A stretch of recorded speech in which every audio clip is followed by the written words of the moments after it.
नमस्कार, मी अमृता दीक्षित. आम्ही ठाणेकर वृत्तवाहिनीमध्ये सर्वांचं स्वागत.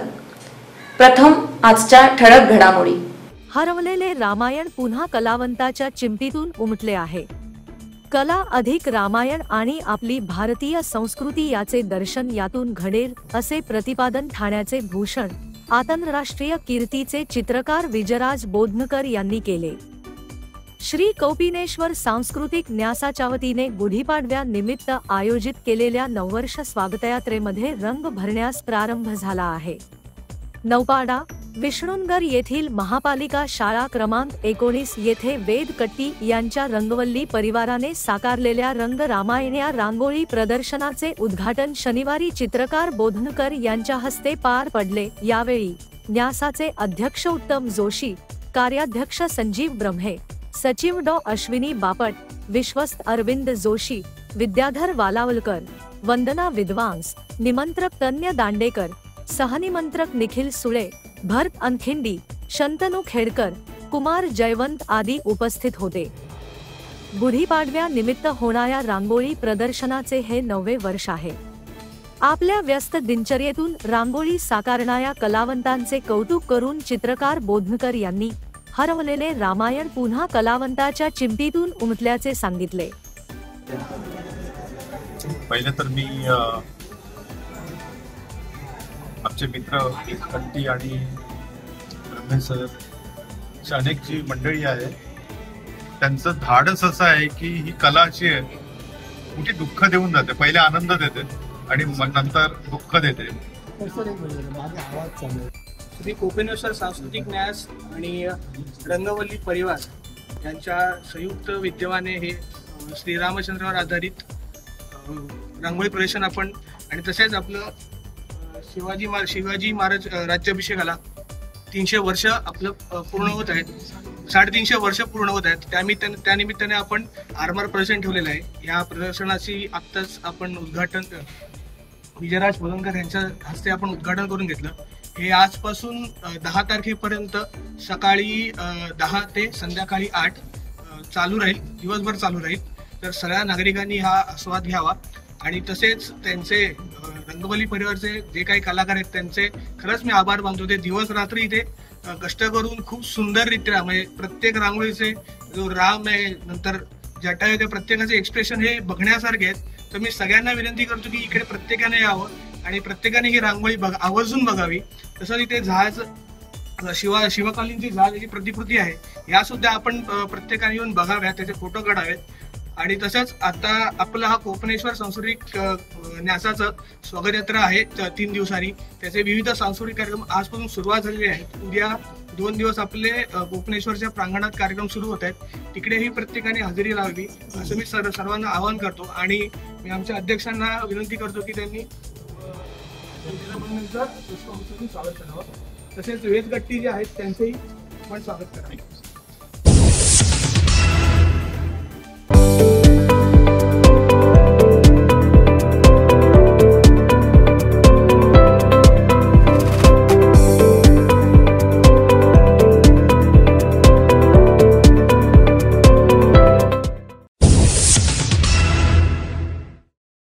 ठाणेकर मालमत्ता करदात्यांसाठी करातील व्याज माफी अभय योजना 31 डिसेंबर 2023 पर्यंत मालमत्ता करावरील 100% व्याज माफ.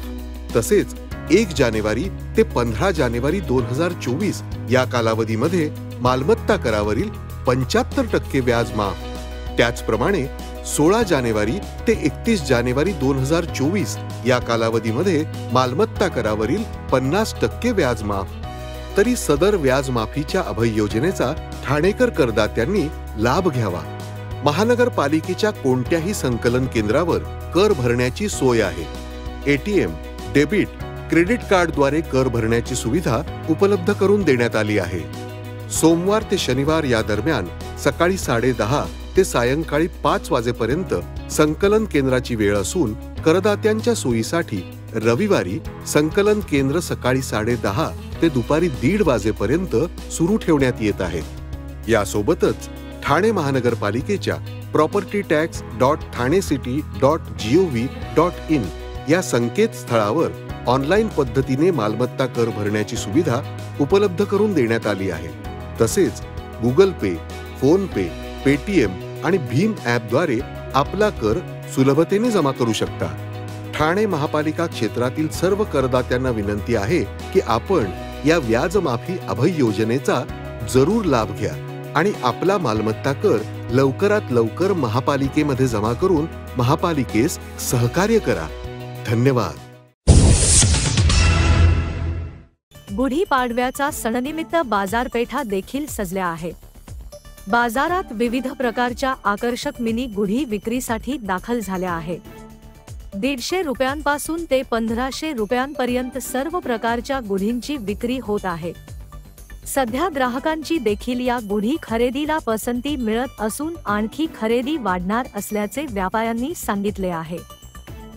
चांगली आहे ही वाली गुढी, चांगली दिसते मला. मी म्हणलं की ही कितीला आहे, ते म्हणलं की 250 ला आहे.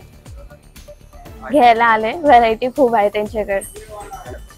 हे काय रेडीमेड आहे गुढी आणि हे काय आपण घरी बनवते ते चांगली नाही दिसते. आणि हे तर रेडीमेड भेटतं आणि व्हरायटी पण भेटतं ह्याच्यात, म्हणून मार्केटमध्ये घ्यायला येते सगळं लोक.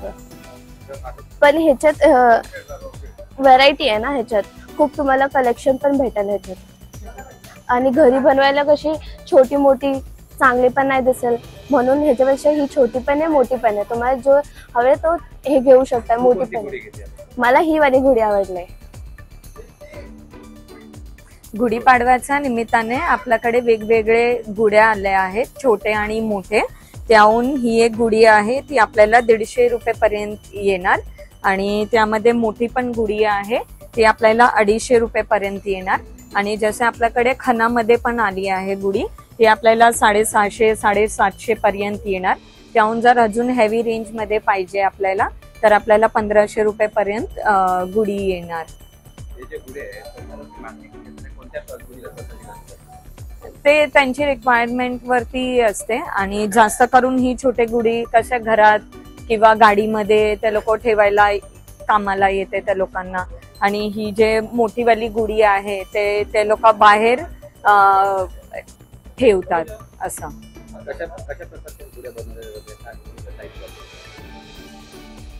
कशा प्रकाराचे ते आपले खणाचे ड्रेस असतात, हार असतात, ते लोटा असतात, त्याहून बनवली जाते. नमस्कार, मी संपदा जोगळेकर कुलकर्णी, अर्थात आम्ही ठाणेकर. माझा जन्म ठाण्यातला आहे, बेडेकर हॉस्पिटलमधला. माझी शाळा ठाण्यातली आहे, मोह विद्यालय. माझं कॉलेज ठाण्यातलं आहे, जोशी बेडेकर महाविद्यालय. माझं कथ्थक विशारद मी ज्यांच्याकडे शिकले ते गुरु डॉक्टर राजकुमार केतकर. ठाण्यातच मी त्यांच्याकडनं प्रशिक्षण घेतलं. ठाण्यात माझ्या रंगायतन आहे, ठाण्यात माझ्या मोठमोठी थिएटर्स आहेत. माझ्या ठाण्यात ज्या वेळेला मी लहान होते, शाळेत होते, कॉलेजमध्ये होते, तेव्हा तर बऱ्याचशा संस्था हौशी रंगभूमीवर काम करायच्या. त्या ॲक्टिव्हिटीज होत्या, त्या चळवळी होत्या. कलासरगम नावाची संस्था आपल्या ठाण्यात होती, जी राज्यनाट्य स्पर्धांना उतरायची, जी त्यांना पटलेली आवडलेली एखादी संहिता नाट्यरूपांतर करून तुमच्या समोर आणायची. ठाण्यामध्ये खूप मोठी मैदान आहेत. त्याचा फायदा असा की ठाण्यात खूप भाषणं व्हायची, वेगवेगळी मोठमोठी व्यक्तिमत्व आपल्या इथे यायची आणि त्यांचं 7-8 दिवस अशी व्याख्यानमाला चालायची. ठाण्यामध्ये डॉक्टर आनंद नाडकर्णी आहेत, ठाण्यामध्ये डॉक्टर विजय बेडेकर आहेत, ठाण्यात डॉक्टर मंजिरी देव आहेत, ठाण्यात डॉक्टर अनिल काकोडकर आहेत. काहींची नावं माझ्याकडनं राहतील. ठाण्यात प्रवीण दवणे आहेत, ठाण्यात अशोक बागवे आणि मी आहे. काय हवं अजून असं माझं ठाणं आहे. या ठाण्यात म्हणजे ह्या सगळ्यांची नावं घेण्याचं भाग्य मला मिळालं, कारण कदाचित ठाण्यात जर मला एखादा कथ्थक नृत्याचा क्लास नसता तर मी आळस केला असता. ठाण्यात जर गडकरी नसतं तर काय असतं स्टेज, असं कदाचित माझ्याकडनं झालं असतं. माझ्या घराजवळच उत्तमोत्तम व्यक्तिमत्व लेखक राहायचे. त्यांचा सहवास नसता मिळाला तर असतं काहीतरी शब्दांशी संबंधित काहीतरी लिहितात लेखक, असं मला वाटलं असतं. पण माझा जन्म योगायोगाने ठाण्यात झाला, पण या ठाण्याने मात्र माझं सोनं केलं. अजूनही मला बरेचदा विचारतात खूप श्रीमंत झाल्यावर तुम्ही कुठे जाणार? ठाण्यात. कारण ठाणं ही माझी कर्मभूमी, जन्मभूमी, रंगभूमी सुद्धा आहे. आम्ही ठाणेकर.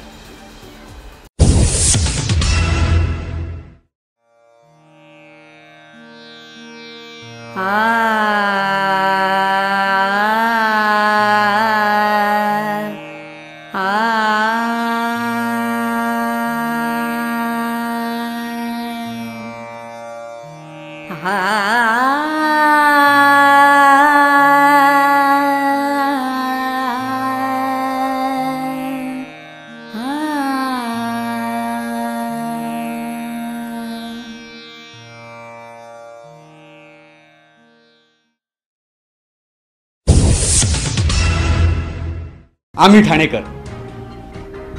आम्ही ठाणेकर. आम्ही ठाणेकर. आम्ही ठाणेकर. होय, ठाण्यात आम्हाला अभिमान आहे आणि होय आम्ही ठाणेकर.